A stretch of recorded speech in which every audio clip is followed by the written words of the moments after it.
আসসালামু আলাইকুম বন্ধুরা, সকলকে ওয়েলকাম জানাচ্ছি। আজকের পর্বে তৈরি করব পাতা পিঠা, তাও আবার মাত্র 20 সেকেন্ডে। 1 কাপ শুকনো চাউলের গুঁড়ো দিয়ে এই পাতা পিঠাটা তৈরি করেছি। খেতে যেমন তেমনি তৈরি করাও একেবারে সহজ। তো আমার মনে হয় তোমাদের কাছেও আজকের এই পিঠার রেসিপিটা খুবই ভালো লাগবে। তাহলে চলো দেখে নিই। পাতা পিঠা তৈরির শুরুতে একটা ব্যাটার তৈরি করব। এই জন্য নিয়ে নিচ্ছি শুকনো চাউলের গুঁড়ো 300 গ্রাম, টেস্ট অনুযায়ী লবণ।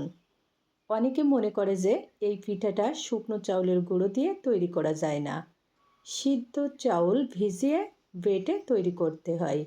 তারা কিন্তু আজকের টিপস ফলো করে খুবই সহজে এই পাতা পিঠা তৈরি করে নিতে পারো। এখন নিয়ে নিচ্ছি পানি, ফুটান্ত পানি। অল্প অল্প করে পানি দিয়ে একটা ব্যাটার তৈরি করে নিব। এই ব্যাটারটা কিন্তু অবশ্যই সময় নিয়ে তৈরি করতে হবে, যেন এর ভিতরে কোনো রকম দলা কিংবা আলো না থাকে। যত বেশি সুন্দর করে ব্যাটারটা সময় নিয়ে মিশিয়ে নেওয়া যাবে, পিঠাগুলো কিন্তু তত বেশি সুন্দর হবে। খুবই ভালো করে প্রাথমিকভাবে মিশিয়ে নিয়েছি। যেহেতু শুকনো চাউলের গুঁড়ো, এর জন্য রেস্টে রাখতে হবে 10 মিনিটের জন্য। তো ঢাকা দিয়ে 10 মিনিটের জন্য রেস্টে রেখে দিলাম। ঠিক 10 মিনিট পরে ফিরে আসছি। দেখো, অনেকটা কিন্তু শুকনো মতো হয়ে গেছে। তো এই পর্যায়ে এখন হাত দিয়ে এভাবে 5 থেকে 7 মিনিট ফেটিয়ে নিব। তাহলে কিন্তু আবার পূর্বের অবস্থায় ফিরে আসবে, অর্থাৎ একটু পাতলা হয়ে যাবে। এই জন্য এরকম শুকনো হয়ে গেলে কিন্তু পানি দেওয়া যাবে না। হাত দিয়ে এভাবে ফেটিয়ে নিলে দেখবে একেবারে ঘন একটা ব্যাটার তৈরি হয়ে গেছে। বন্ধুরা, ফাইনালি কিন্তু ব্যাটার রেডি। তোমরা হয়তো দেখে বুঝতে পারছো এর ঘনত্বটা কেমন হয়েছে। এখন আমি সাদা এই ব্যাটার থেকে এরকম 2 পাত্রে নিয়ে নিলাম।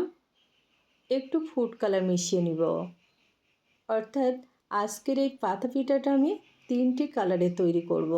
এই জন্য এখানে অরেঞ্জ কালার আর ইয়েলো কালার দিয়ে দিলাম।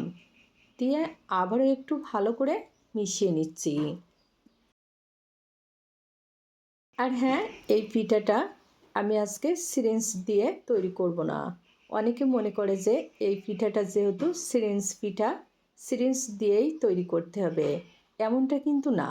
আমি এখানে পলিব্যাগ নিয়েছি, আর পলিব্যাগের সাহায্যে আজকের এই সিরিঞ্জের পাতা পিঠা তৈরি করব।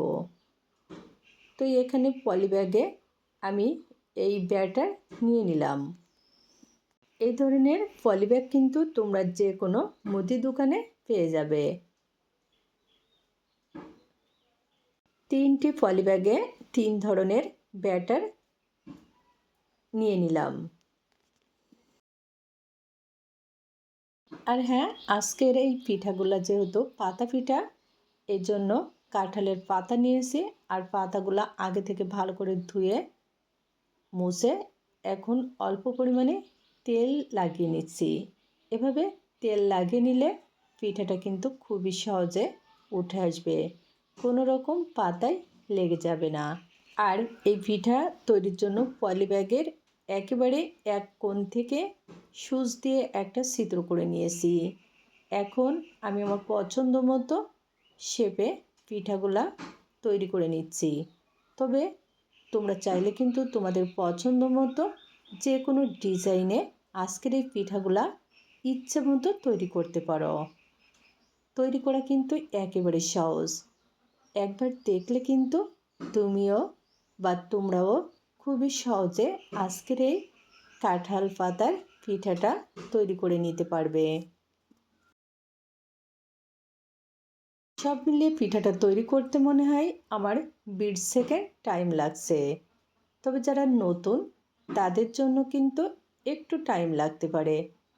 তো একদিন যদি তৈরি করো তাহলে পরের দিন তৈরি করতে কিন্তু আর কোনো রকম সমস্যা হবে না বা কোনো রকম টাইমও লাগবে না। এখানে কিন্তু আমি এক এক রকম ডিজাইন দিয়ে আজকের এই পিঠাগুলা তৈরি করে নিচ্ছি। আর হ্যাঁ বন্ধুরা, এই পিঠাগুলা কিন্তু তোমরা তৈরি করে রোদে শুকিয়ে বছরখানেক সংরক্ষণ করতে পারো। দেখো সবগুলো পিঠা আমার তৈরি করে নেওয়া হয়ে গেছে। এখন পিঠাগুলো ভাপে দিতে হবে।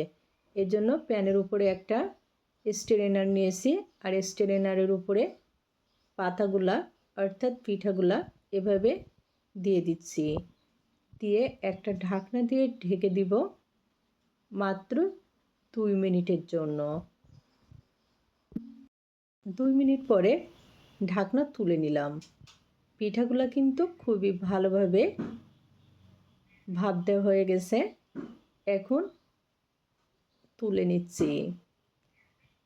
এগুলা কিন্তু একটু ঠান্ডা হয়ে যাওয়ার পরে পাতা থেকে ছাড়িয়ে নিতে হবে। দেখো কত সহজে ছাড়িয়ে যাচ্ছে। পিঠাগুলা দেখতে কিন্তু খুবই সুন্দর হয়েছে।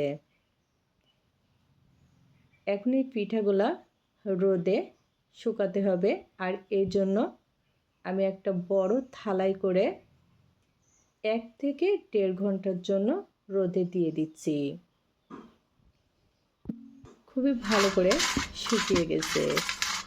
তোমরা হয়তো শব্দ শুনে বুঝতে পারছো কতটা মচমচে হয়েছে আজকের এই পাতা পিঠাগুলা। এখন পিঠাগুলো ভেজে নিব। এর জন্য প্যানে নিয়ে নিচ্ছে পরিমাণ মতো সাদা তেল। তেল ভালোভাবে গরম করে নিয়ে পিঠা দিয়ে দিলাম। দেওয়ার সাথে সাথে কিন্তু এভাবে ফুলে উঠবে। সত্যি খুবই মজার একটা পিঠা। আমি কিন্তু এই পিঠাটা আগে একবার তৈরি করছি, আর এই অর্থাৎ দ্বিতীয়বার তৈরি করলাম। আমার কাছে কিন্তু খুবই ভালো লেগেছে। নিজের হাতে এভাবে মজার কিছু বানালে কিন্তু নিজের কাছেও খুবই ভালো লাগে। তো বন্ধুরা, সবগুলা পিঠা একইভাবে ভেজে নিচ্ছি। আজকে কিন্তু খুবই সহজভাবে মচমচে মজার একটা পিঠা রেসিপি তোমাদের সাথে শেয়ার করলাম। ছোট থেকে বড় সবাই খুবই পছন্দ করবে। একবার তৈরি করে দেখো। আজকে আর নয়, অন্য কোনো দিন দেখা হবে অন্য কোনো রেসিপি নিয়ে। আজকের মতোই এখানে বিদায় নিচ্ছি। খোদা হাফেজ।